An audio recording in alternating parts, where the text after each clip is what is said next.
오늘 사건 사광실에 전해진 화제의 뉴스입니다. 중국산 수친 것처럼 속여 밀수품을 들여오던 업자가 적발됐습니다. 숯 상자 안에서 나온 담배가 산처럼 가득 쌓여 있습니다. 지갑과 가방 등 위조 고가품도 바닥에 널려 있는데요. 지난해 7월 중국에서 부산항으로 들여온 컨테이너에서 세관이 적발한 밀수품들입니다. 50대 밀수업자가 숯을 수입하는 것처럼 위장했다가 덜미를 잡힌 건데요. 밀수업자는 숯상자를 쌓은 컨테이너의 한가운데 밀수품을 숨겨 들어오다가 엑스레이 검사에서 결국 적발되고 말았습니다. 압수된 밀수품은 시가로 120억 원어치에 달하는데요. 세관은 밀수업자를 구속하고 밀수품을 모두 폐기하기로 했습니다. 음주사고를 내고 도주하던 차량을 시민이 추격해 검거했습니다. 블랙박스 차량 옆으로 한 차량이 빠르게 달려갑니다. 그런데 이 차량 자세히 보니 흰 연기가 나고 있는데요. 경적을 울려보지만 아랑곳하지 않고 계속 달리는 차량. 좁은 주택단지 안으로 들어가 사라져 버리는데요. 이후 주차 중이던 차량을 발견한 시민은 경찰에 신고합니다. 알고 보니 이 차량은 음주운전 사고를 내고 도주 중이었는데요.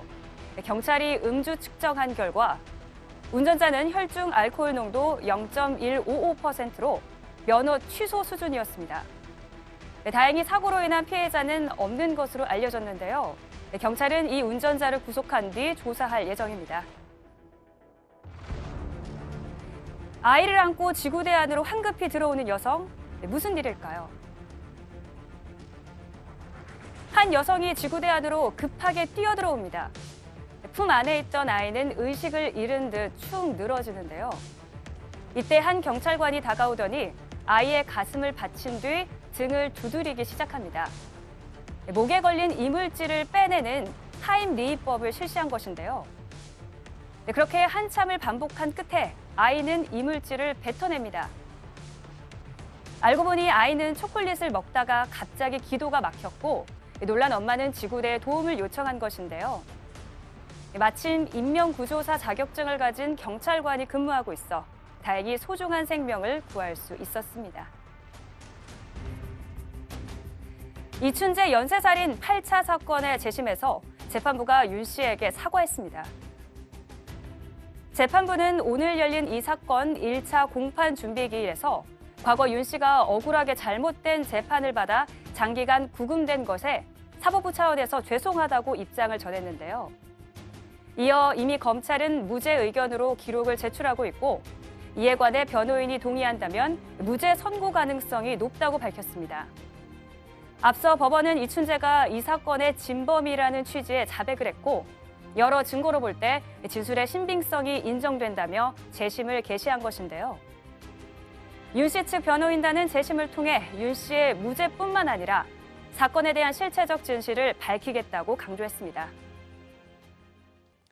자, 진범 논란을 빚은 이춘재 연쇄살인 8차 살인 사건의 재심 첫 공판 준비 기일이 오늘 열렸었죠. 이날 담당 재판부가 재심 청구인인 윤 씨에게 사과를 했습니다. 자, 재판에서 어떤 내용들이 나왔나요? 사실 재심 판결 선고일이 아니라 공판 준비 기일에 사과의 얘기가 나왔다는 건 굉장히 이례적이죠. 예. 재심의 결과가 아직 나오지도 않고 일단 공판 준비 단계인데요. 근데 그 이유를 재판부가 얘기를 한 것은 일단 검찰에서도 통상 이런 재심 사건에 검찰은 유죄 취지의 진술을 하고 유죄 취지의 증거를 내는데 이미 무죄 취지의 의견과 진술을 다 낸 상황입니다. 증거를. 그러니까 이런 상황에서는 오히려 변호사가 할 게 없죠. 그러네요. 그냥 검찰이 낸 거 동의만 하면 예. 무죄 선고될 가능성이 높으니 지금 말씀하셨던 것처럼 장기간 구금된 것에 대해서 굉장히 또 죄송하게 생각한다는 취지의 얘기를 한 것으로 보입니다만 일단 변호인은 뭐 무죄를 입증할 만한 증거들은 차고 넘치긴 하는데 그 당시에 어떻게 이렇게 증거가 조작됐고 어떻게 가혹행위 등이 있었는지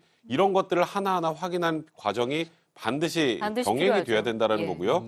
그래서 그 당시에 수사 관계자나 또 국가수 연구원 같은 경우에는 지금 상황에 불만이 있을 수도 있잖아요. 그러니까 그분들에 대한 반론권도 명확하게 좀 보장을 해야 된다라는 입장이고 네. 그 당시에 수사 기록 등 포함해서 기록을 한 19건 정도를 일단 열람등사 다시 또 요구를 했고요. 그리고 지금 하나 확인하지 못했던 게 국가기록원이 보관하고 있었던 그 당시 범인의 음모 2점에 대한 감정이 이루어지지 않았었습니다. 그에 대해서도 이번에 명확하게 다 이루어져야 된다라는 취지의 진술하고 있습니다. 네. 한편 경찰은 이춘재 연쇄살인 8차 사건과 관련해 이춘재를 검찰에 송치한다 이렇게 밝혔죠. 맞습니다. 뭐 조금 전에 백 변호사님 설명하신 것처럼요.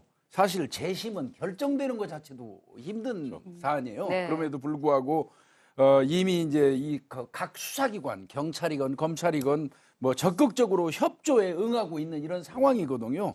그래서 이제 경찰 입장에서도 재심이 시작되기 전에 지금 8차 사건을 경기 남부청에서 조사하고 있지 않습니까? 예. 그런 기록 등등을 전부 취합해가지고 결론을 내려서 빨리 이제 이 검찰로 넘겨줘서 검찰이 그 재판정에 그거를 제출할 수 있도록 협조를 하겠다는 취지를 밝혔고요.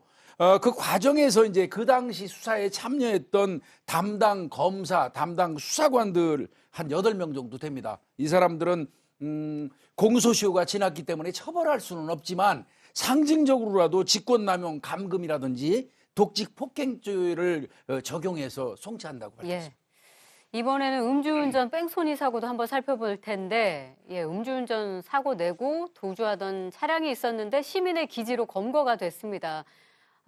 측정해 보니까 면허 취소 수치였다고요? 예, 설명 나온 대로 오늘 새벽 0시 10분에 벌어진 일이고요. 화면에 나오는 것처럼 뭐 차가 연기가 나오는지도 모르고 비틀비틀 차가 갑니다. 그리고 뒤에 이걸 보고 시민이 경찰에 신고를 하고 차를 추격을 했는데 아마 추격하는 것도 눈치를 못 챈 모양이에요. 네. 의연하게 주택가로 들어가서 본인이 주차할 장소에 주차를 하다가 이제 이 시민에게 붙잡혔는데 음주 측정 경찰이 출동해서 해 보니까 말씀하신 대로 면허 취소 수치였고요. 무엇보다 더 사실 충격적이었던 건 무면허였어요. 면허증도 없는 사람이. 무면허에. 요즘 왜 이렇게 예. 음주운전과 무면허가 세트로 자주 등장하는지는 모르겠는데 예. 면허증도 없는 사람이 이렇게 만취 상태에서 운전을 한 거죠. 그나마 다행인 게 인명피해가 없었다라는 것인데 그래 정말 아찔한 사건이었습니다. 네.